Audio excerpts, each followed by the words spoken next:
마음을 시원하게 은혜로 적시시는 말씀에 폭포수. 안녕하세요. 말씀의 폭포수의 김대광 목사입니다. 그리스도 예수 안에서 한 주간도 평안하셨습니까? 네, 하나님의 승리는요, 믿음대로 살고자 하는 자, 주의 말씀과 뜻 앞에 아멘으로 반응하는 자들의 그 영광이 있는 줄 믿습니다. 네, 사람들은요, 사실이 아닌 것을 제멋대로 추측함으로써요, 착각이나 오류에 빠지게 되는데요. 이것은 때로는요, 큰 오해와 실패를 이야기하기도 합니다. 특히 인간의 마음을 직접 볼 수 없음으로 인해서요, 인간관계 속에서도 이러한데요, 착각을 많이 하게 되는데요. 이와 같이 성도들도 성도 간의 사이 속에서, 또 더 나아가서 하나님과의 관계 속에서도 이와 같은 모습을 엿볼 수가 있습니다. 네, 어떤 사람은 그 추측을 거의 확신을 하고 상대편을 대하게 되면 당연히 상대편과 균열이 가질 수밖에 없고요. 더 깊은 신뢰의 관계까지 갈 수 없게 되겠죠. 또 하나님 앞에서도 그러한 모습이 있을 수 있을 것이고요. 그런데요, 때론 그 추측은 사실이 아닐 때도 있고 때론 사실일 때도 있는데요. 사실이 아닐 때가 더 많습니다. 오늘 우리는 그 추측을 확인하려고 하는 노력이 필요하죠. 우리의 신앙도 하나님이 이럴 거야 저럴 거야 하는 것이 아니라 우리가 기도하고 성경의 특별 계시로 말씀하셨던 그 성경을 상고함으로 추측하고 예측하는 것이 아니라 성경을 통해서, 때론 기도를 통해서 사실을 확인한다면 더 하나님과의 깊은 관계, 또 그 오해나 편견이 사라지는 복된 은혜가 있게 될 줄 믿습니다. 네, 사람과의 관계도 이와 같겠죠? 네, 오늘은 지난주에 이어서요, 마태복음서 17장 1절에서 13절에 있는 말씀을 통해서 은혜를 나눠보고자 하는데요. 본격적인 은혜를 나누기에 앞서서 찬양 하나 듣고 오고자 합니다. 조수아. 네, 찬양 듣고 왔습니다. 마태복음서 17장 1절에서 13절에 있는 말씀을 가지고 은혜를 나눠보고자 하는데요. 제가 말씀을 봉독해드리고자 합니다. 엿새 후에 예수께서 베드로와 야고보와 그 형제 요한을 데리시고 따로 높은 산에 올라가셨더니 그들 앞에서 변형되사 그 얼굴이 해같이 빛나며 옷이 빛과 같이 희어졌더라. 그때 모세와 엘리야가 예수와 더불어 말하는 것이 그들에게 보이거늘 베드로가 예수께 여쭈어 이르되 주여, 우리가 여기 있는 것이 좋사오니 만일 주께서 원하시면 내가 여기서 초막 셋을 짓되 하나는 주님을 위하여, 하나는 모세를 위하여, 하나는 엘리야를 위하여 하리이다. 말할 때 호련히 빛난 구름이 그들을 덮으며 구름 속에서 소리가 나서 이르시되 이는 내 사랑하는 아들이요 내 기뻐하는 자니 너희는 그의 말을 들으라 하시는지라. 제자들이 듣고 엎드려 심히 두려워하니 예수께서 나와 그들에게 손을 대시며 이르시되 일어나라 두려워하지 말라 하시니 제자들이 눈을 들어 보매 오직 예수 외에는 아무도 보이지 아니하더라. 그들이 산에서 내려올 때에 예수께서 명하여 이르시되 인자가 죽은 자 가운데서 살아나기 전에는 본 것을 아무에게도 이르지 말라 하시니 제자들이 물어 이르되 그러면 어찌하여 서기관들이 엘리야가 먼저 와야 하리라 하나이까? 예수께서 대답하여 이르시되 엘리야가 과연 먼저 와서 모든 일을 회복하리라. 내가 너에게 말하노니 엘리야가 이미 왔을 때 사람들이 알지 못하고 임의로 대우하였도다. 인자도 이와 같이 그들에게 고난을 받으리라 하시니 그제서야 제자들이 예수께서 말씀하신 것이 세례 요한인 줄을 깨달으니라. 아멘. 네, 오늘 본문 마태복음서 17장 1절에서 13절에 있는 말씀, 예수님의 변화산 위에 예수님의 모습을 보여주고 있는데요. 변화산 위에서의 예수님의 변모는요, 장차 그리스도가 얻게 될 영광을 예시하고 있는데요. 모세와 엘리야가 나타난 것은요, 율법과 모든 선지자들의 예언을 성취시키기 위해 이 세상에 오신 예수님의 메시아적 사명을 증거하고 있습니다. 그리고 시내산 위의 구름 속에서 울려 퍼진 하나님의 음성은요, 출애굽기 19장에 나오는 모세의 율법의 신적인 권위를 부여했듯이요, 변화산 위의 구름 속에서 들려온 하나님의 음성은요, 메시아로서 예수님의 신적 권위를 확증해 주었는데요. 예수님의 변모 사건은요, 성육신, 즉 십자가 고난과 죽음, 부활, 승천과 함께 예수님 생애 5대 사건이라 일컬어집니다. 네, 예수님은요, 12제자들 중에서 특히 세 제자, 즉 베드로, 야고보와 요한만을 따로 선택해서 동행하신 적이 많은데요. 이들 중에 베드로는 예수님의 수제자였고요. 야고보는 최초의 순교 사도이지요. 그리고 요한은 가장 오래까지 살면서 하나님의 말씀을 증거한 사도입니다. 이런 점에서 보듯이 그들은 특히 중요한 사역자들이었는데요. 따라서 예수님은 이들을 미리 아시고요, 기회 있을 때마다 이들을 훈련시킨 셈이라 하겠는데요.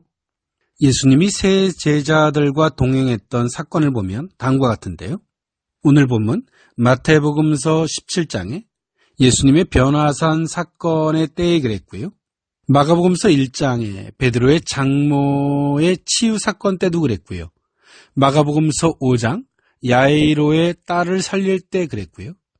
마가복음서 13장에 감람산에서 재림 질문 때에 그랬고요. 마가복음서 14장에 겟셋만의 동산의 기도 때에 그랬습니다.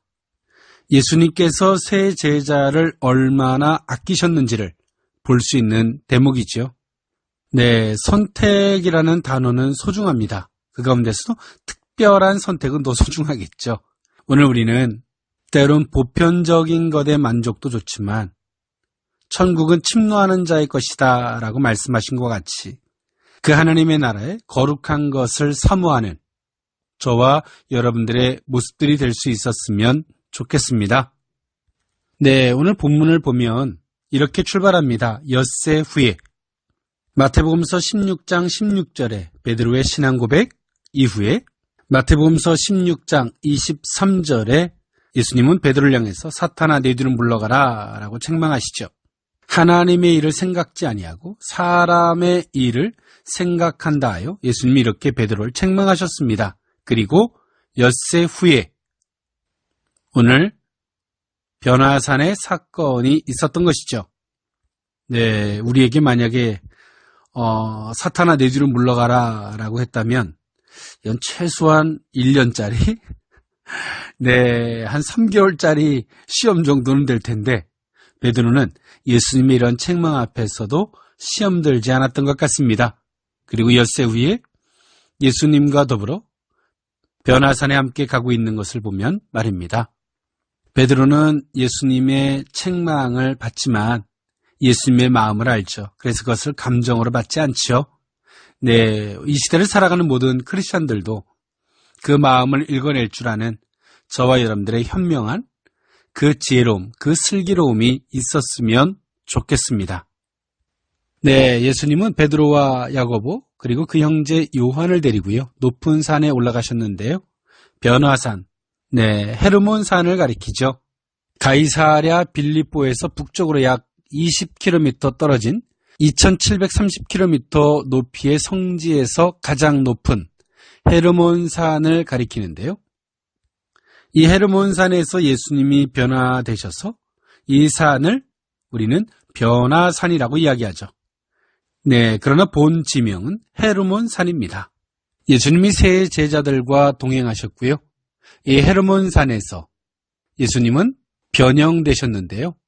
마태복음서 17장 2절에 그 얼굴이 해같이 빛났다고 말하고요. 옷이 빛과 같이 희어졌다라고 성경은 말해주고 있습니다. 그리고 이 변화산에서, 이 헤르몬산에서 마태복음서 17장 3절에 예수님은요, 모세와 엘리야와 더불어 예수님은 말씀하고 계셨습니다.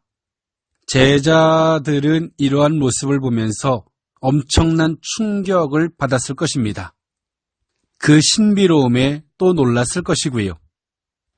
네, 베드로는요, 그 상황 앞에서 그 성격대로, 그 열정대로 또 나섭니다. 마태복음서 17장 4절에 주여 우리가 여기 있는 것이 좋사오니 만일 주께서 원하시면 내가 여기서 초막 셋을 짓되 하나는 주님을 위하여, 하나는 모세를 위하여, 하나는 엘리야를 위하여 하리이다 라고 예수님께 말하였습니다. 사탄아 내 뒤를 물러가라 너는 나를 넘어지게 하는 자라 라는 책망을 들은 지 엿새 후에 베드로는 또 이렇게 나서고 있어요. 네, 베드로의 성격을 엿볼 수 있는데요. 베드로가 꽁하거나 소심하거나 예수님의 말씀을 감정으로 받았다면 이렇게 할 수 없었겠죠. 베드로는 순수했던 사람이고요. 또 단순했던 사람이고요. 그러면서도 열정적인 사람이기에 오늘 베드로는 자신의 눈앞에서 예수님의 변형되는 모습을 봤고요. 모세, 엘리야를 그 눈으로 목격한 베드로의 모습, 인간의 위치에서 또 제자된 위치에서 최상의 모습으로 할 수 있는 가장 헌신된 표현을 하고 있는 것입니다. 그러나 베드로는 하나님의 뜻을 알지도 못하고 그 비밀을 알지도 못했기에 오늘 그 안에서 육신적 입장, 그 열정 안에서 최상의 가치를 고백하고 있는 것입니다. 그럴 때 마태복음서 17장 5절에 말할 때 호련히 빛난 구름이 그들을 덮으며 구름 속에서 소리가 나서 이르시되 이는 내 사랑하는 아들이요 내 기뻐하는 자니 너희는 그의 말을 들으라 하시는지라 라고 성경은 말해주고 있는데요. 예수님께서 요단강에서 세례를 받으시고 물에서 올라오실 때 이는 내 사랑하는 아들이요 내 기뻐하는 자라 라고 말씀을 하셨죠. 하늘에서. 그리고 오늘 본문 마태복음서 17장 5절에서는 내 사랑하는 아들이요 내 기뻐하는 자니 라고 말씀하고 계세요. 동일한 말씀이시죠. 그러면서 하나님은 그 제자들에게 그렇게 말씀하십니다. 너희는 그의 말을 들으라 하시는지라 라고 말씀하고 계세요. 예수님이 하시고자 하시는 사역, 인류의 죄악을 짊어지시고 십자가에 못 박혀 죽으시고 3일 만에 살아나시는 이 모든 사역은 비참하고 참담하고 처참한 상황이지요. 육신적인 안목으로 봤을 때 말입니다. 그러나 하나님 편에서 보면 어떨까요? 예수님만이 하실 수 있는 사역이고요. 또 그러면서도 하나님은 당신이 사랑하는 아들에게 맡겨주신 사역이지요. 또 기뻐하는 자라라고 말씀하신 것 같이 예수님이 그 하나님의 뜻 앞에서 순종하시고자 하시는 그 모습을 하나님은 신적 권위를 통해서 인정해 주고 계시는 것입니다. 때로는 이 시대를 살아가는 크리스찬들의 안목에서 보면 이 세상에 화려하고 가장 멋있고 그 많은 것들이 수요된 것을 봤을 때 우리는 하나님께 많이 사랑받는 자다라고 생각할 수 있겠죠. 그럴 수 있습니다. 그런데요, 정말 고통스럽고 힘들고 어려운 일은 누구한테 맡길 수 있을까요? 하나님은 믿을 수 있는 자, 당신이 가장 많이 사랑하는 자에게 그 사역을 맡기시겠죠. 오늘 이 시대를 살아가는 모든 크리스찬들의 의식이 그 하나님의 선한 뜻, 하나님의 일에 가심을 읽어낼 줄 아는 그 거룩하고 성숙한 모습이 있었으면 좋겠습니다. 제자들은 하나님의 말씀, 하늘에서 울려 퍼지는 구름 속에서 들려오는 그 소리 앞에 그들은 심히 두려워서 엎드렸습니다. 전능자, 만왕의 왕, 여호와의 음성 앞에서의 두려움도 있었을 것이고요. 또 한편에서 하나님을 본 자는 죽을 것이다 라는 말씀 앞에 이들은 두려웠을 것입니다. 예수님은 그렇게 두려워 떨고 있는 제자들에게 말씀하십니다. 7절에 예수님께서 나와 그들에게 손을 대시며 이르시되 일어나라 두려워하지 말라 하시니 라고 말씀하고 계세요. 네, 그렇게 하나님께서 말씀하신 것은 두려우라고 그들을 죽이시겠다라고 말씀하신 것이 아니지요. 그들을 살리고 그들을 위해서 말씀하신 것이었습니다. 네, 제자들이 정신을 차리고 눈을 들어보니까요. 예수님 외에는 아무도 보이지 않았다라고 마태복음서 17장 8절에 말해주고 있는데요. 네, 예수님은 제자들과 2730m가 되는 헤르몬산에서 내려오시면서 제자들에게 말씀하십니다. 인자가 죽은 자 가운데서 살아나기 전에는 본 것을 아무에게도 이르지 말라라고 말씀하셨습니다. 이것은요, 다른 사람들에게 말할 때에 신비스럽고 저마다의 추측으로 어떠한 오해의 여지가 있을 수 있기에 그릇된 잘못된 해석을 원하지 않았기 때문에 오늘 예수님은 제자들에게 입단속을 하고 계시는 것입니다. 우리가 무엇을 보고 무엇을 듣되 우리 안에서 재해석하고 우리 입장에서 듣는 것이 아니라 오늘 우리는 있는 그대로의 사실을 받아들이고요. 그 당사자를 통하여 그 의도가 무엇이었는지를 살피고자 할 때에 우리는 그것을 인하여 어떤 오해에 빠지거나 상대와의 관계 속에서 멀어지는 그 오류를 범하지 않게 될 것입니다. 네, 제자들은 내려오면서 예수님께 또 물었지요. 10절에 보니까 제자들이 물어 이르되 그러면 어찌하여 서기관들이 엘리야가 먼저 와야 하리까? 라고 예수님께 질문을 던집니다. 예수님 말씀하시죠. 세례 요한을 가리켜 말씀하신 것이었는데요. 11절에 예수께서 대답하여 이르시되 엘리야가 과연 먼저 와서 모든 일을 회복하리라 라고 말씀하셨습니다. 그러면서 12절에 내가 너에게 말하노니 엘리야가 이미 왔으되 사람들이 알지 못하고 임의로 대우하였도다. 인자도 이와 같이 그들에게 고난을 받으리라 하시니 그제서야 제자들이 예수께서 말씀하신 것이 세례 요한인 줄을 깨달으니라 라고 성경은 말해주고 있습니다. 오늘 예수님의 제자들이 예수님을 따른다 하지만 예수님을 얼마나 이해하지 못하고 있는지 또 하나님의 나라 그 역사에 대해서 그 섭리를 얼마나 이해 못하고 있는지를 엿볼 수 있는데요. 우리가 그것에 대한 하나님의 선한 뜻을 아는 자와 모르는 차이가 얼마나 큰지를 제자들을 통해서 잘 엿볼 수 있습니다.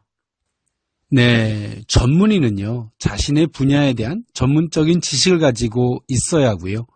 기술자는 자신이 다룰 기계나 기술 분야에 대해서 세밀하게 알고 있어야 되겠죠.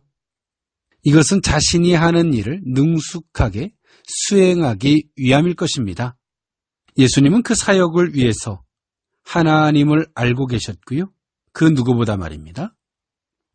그 나라에 대해서 잘 숙지하고 이해하고 계셨죠.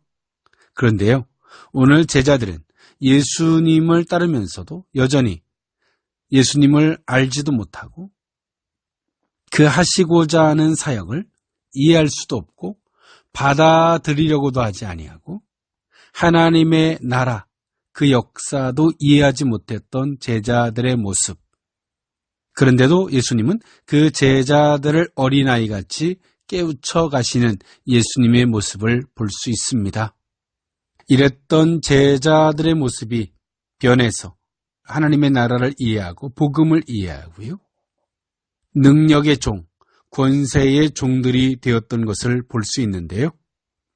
오늘 이 시대를 살아가는 모든 크리스찬들이 복음에 대한 참된 이해, 하나님의 나라에 대한 충분한 숙지가 있다면 오늘 우리가 걸어가는 길은 복음 전파에 하나님의 나라와 그 역사에 능수능란한 모습이 저와 여러분들의 모습이 될 수 있게 될 줄 믿습니다.